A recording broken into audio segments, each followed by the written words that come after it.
This is StoryRobot. Welcome to r/Tales from the Front Desk. Our first story of today is Hotel Atmosphere Changing Dramatically Lately. Anyone else experiencing this? I remember the first day things got real. Minnesota went into lockdown starting on a Friday, I believe, and instantly the roads were empty. When this pandemic started, it got really quiet, business dropped to almost no check-ins in the check-in list, and we literally relied on what walk-ins we would get each day. We started to see the type of guests we were getting start to change. Before all this, it used to be mostly regulars that were business travelers, we'd welcome them back and most things would go so smooth. Of course we got our problem guests too, and it had its stresses when we got randoms that would stay and bring drama to the hotel, but it was maybe only a few times a week. Well, we no longer saw our regulars, all of them practically disappeared with all their jobs being grounded at home. Slowly we started to get more problematic guests, ones that would be yelling in the lobby at someone else over something stupid. Yelling at us because they think the price is too high, or because we won't wait until 5 p.m, even had a request to wait until 3 a.m. for them to pay for their stay over. Like we are being unreasonable beep holes for rejecting such a request. I've been called so many things since the hotel has started to go downhill. Well, soon after things started to change, I was finally able to go into what I thought was my dream shift, the night audit. I started to notice things change during this shift, seeing our hotel fill up more and more, especially as COVID restrictions lifted a little more. Saw some domestic travelers again only to soon disappear once again. Eventually, with our prices constantly dropping, we started having more and more, daily extended stays, I guess I'll call it. Extending only one day at a time, every day indefinitely. We used to only have maybe 1 or 2 max of this kind of guest, now at least 25% of our guests are like this. Some are no problem, keep to themselves, others have brought crime, drugs, and other types of activity like this to our hotel. We have been calling the police at least once a week, up to almost every day when it's bad. We get domestic violence often, we have prostitution going on most likely, and I'm pretty sure this one super nice guy that is one of those extended staying guests is a thief that brings stolen goods into his room every day. Well, eventually, I got so tired of the sketchy stuff at night, sketchy requests from sketchy guests, and also my body wasn't adapting well to the hours. I started my first week back on mornings. Oh my god, the contrast of being gone from morning shift for so long and seeing how it is now compared to before, is insane. I wanted to walk out the door and never look back yesterday. Almost everyone was a stay over and I had to chase them all down to either confirm they were staying over or literally calling them every hour asking for payment. It was like pulling teeth. Every single day housekeeping is telling me of multiple rooms that were smoked in, only to have their CC decline for a smoking fee. Arguing with people to leave because they smoked in the room, having them yell at me saying they didn't when I'm literally standing in the room with cigarette butts everywhere and the room smelling like an ashtray. Our hotel literally smells like pot in the hallways every day. Nothing against pot, I think it should be legalized, but don't do it inside the hotel without caring about others, the same way you shouldn't smoke cigarettes inside. I even had this one guy talking about how he has killed people before when he was a gangster. Police came and took him away for multiple warrants. I've got one of our new extended stayers constantly asking me if the police are for them whenever they come, also always asking me to call him if I see a certain someone come to the hotel while showing me their picture. He also told me that his best friend showed up dead yesterday and now he is acting all paranoid asking us to change his room. I don't know what the beep happened to my hotel.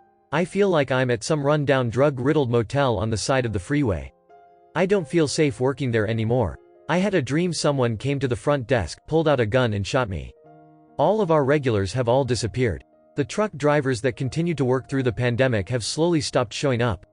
I get so excited to see a regular come back finally only to see them not come again because they don't feel safe staying there anymore.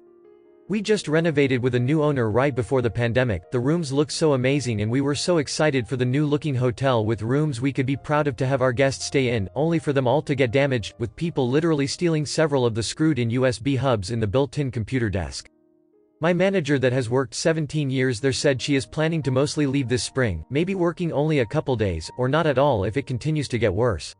We are all stressed out, we don't have enough employees now and we can't get new ones to stay. My manager is working a 32-hour shift today. I don't know what else is left we can do to keep our sanity. Is it just us experiencing this? Our final story of today is the Microwave Fiasco. So last night was a slow-ish night.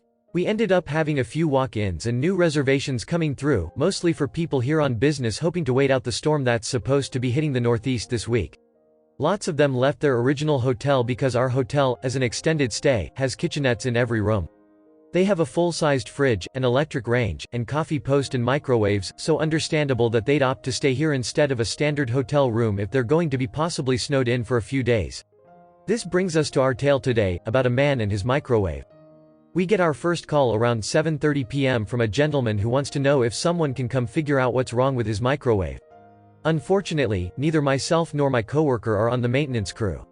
My coworker who answered his call told him this and informed him maintenance will be in tomorrow and can figure it out then. He says okay and hangs up. Fast forward about 15 minutes. Same guy, same problem, but this time he's wondering if we can exchange his microwave for him. No can do, they're sort of locked down, and even if they weren't, they're too heavy for either of us to try and lift without risking seriously injuring our backs. My coworker relays these circumstances to our guest, he says okay and hangs up once more. Fast forward another 5 minutes. It's our guest, now asking us if we have an employee microwave he can use. My coworker gives him a hard no on that because, well, it's the employee microwave located in an employees only part of the hotel. He huffs, says fine, and hangs up. Fast forward about 25 minutes now and he's calling down again. Still about the microwave. This call lasts for about 10 minutes while he asks the same 3 questions he already had asked. My coworker tells him the same things she already has on the last 3 calls, and reassures him our maintenance guy will be up tomorrow to assist him. Our guest hangs up. Barely 5 minutes later, you guessed it. It's our friend wondering now if he can change rooms for the night to one with a working microwave. Now, that's something we could do, if his room type wasn't completely sold out for the night. And due to the occupancy he has in his current room, we couldn't change his room type without going against fire codes. He then goes back to asking the same 3 questions he originally asked, which my coworker has no new replies to. About 15 minutes after that call, he calls down once more. His opening line as soon as she picks up is, "Do you expect me and my family to starve? Where is our new microwave?" My coworker apologizes, suggests they order takeout or delivery for the night, and reassures him for the 6th time maintenance will be up to take a look at it tomorrow. Our guest then asks us if we can microwave some water for tea and bring it to him, and per COVID guidelines that's not something we can do. Not to mention he has a pot and an electric range in the room already if he needed to boil water. My coworker offers this solution, and then tells him nothing new when he asks everything he's already asked before. At this point, it's about 10:30. This morning I come in for my shift and my AGM ushers me into the back office right away. She asks me if I remember the microwave guy. Of course I do, he called like 10 times last night, and that I'm going to laugh when I find out what's wrong with the microwave.